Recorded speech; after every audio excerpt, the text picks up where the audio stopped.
Hello and welcome back to Drilling Sessions. In today's video, we're going to explore the operations you can perform on primitive data types in C++. We'll look at integers, floating point numbers, and characters, and how different operations work on each type. We'll also talk about operations priorities, wrap things up with a useful code example, and finish with a look at the Arithmetic Logic Unit, or ALU. Let's get started. First, let's go over different types of operations available in C++. Arithmetic operations: addition, subtraction, multiplication, division, and modulus. Logical operations: and, or, not. Relational and comparison operations: greater than, less than, equal to, not equal to. Bitwise operations: these are used to manipulate bits directly. More on this in future videos. Let's start with arithmetic operations. These include addition, subtraction, multiplication, and division. One thing to be careful about with division is that dividing an integer by an integer results in an integer. That's right, C++ automatically drops the fractional part if you're dividing two integers, which can lead to some unexpected results. As you can see, 10 divided by 3 gives us 3, not 3.33. Because both a and b are integers, and C++ drops the fractional part. This is something to keep in mind when writing your code, as this can lead to subtle logic errors if you forget about it. On the other hand, when you perform floating point divisions like 5.5 divided by 2.0, the result is 2.75, precisely what you'd expect with decimal values. Floating point multiplication, 5.5 multiplied by 2, works similarly, giving us 11. If you need more precision, always use floating point types like float and double. Now, let's move on to logical operations. These operations work with Boolean values, true or false, and are essential for making decisions in your code. Logical operators include and, or, not. Here is an example showing all three in action. And. Both conditions must be true for access to be granted. Or, if either condition is true, partial access is granted.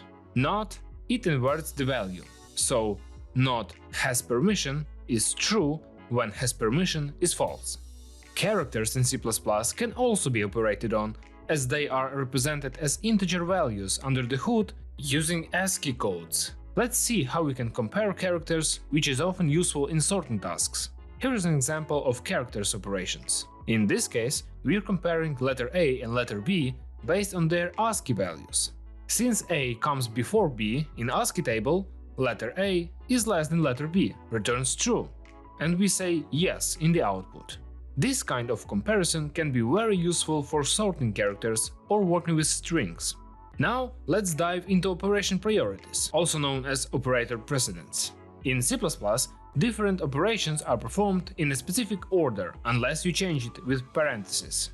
For example, multiplication and division have a higher precedence than addition and subtraction. Take a look at this example.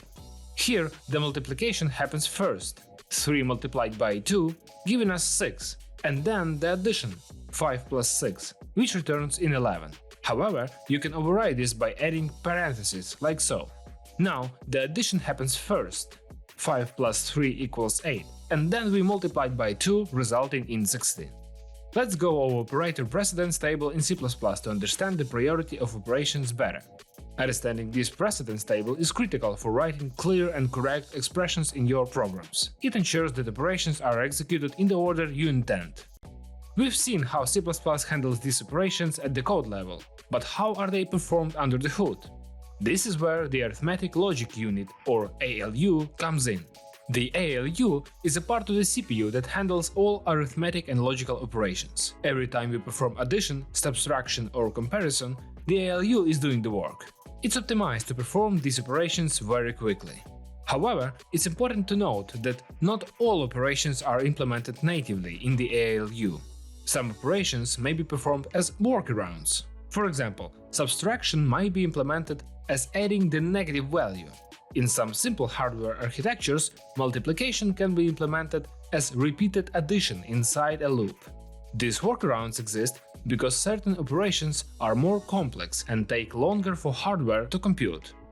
That's why, even though modern CPUs have very fast and optimized ALUs, some operations, like floating point arithmetics or division, may still take longer than basic addition or subtraction, which are usually handled natively.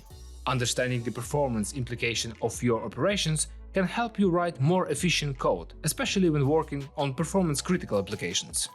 To wrap things up, let's combine everything we've learned so far and mix arithmetic, logical, and relational operations in a single program, using both integers and floating point numbers. This example combines arithmetic operations like addition and multiplication with logical operations like AND, and relational operations like comparing whether num1 is less than num2. It shows how you can mix different data types and operations in your C++ programs. And that's a wrap on operations with primitive data types in C++. We've covered arithmetic, logical, and relational operations, looked at operational precedence, and introduced the ALU. Thanks for watching and happy coding!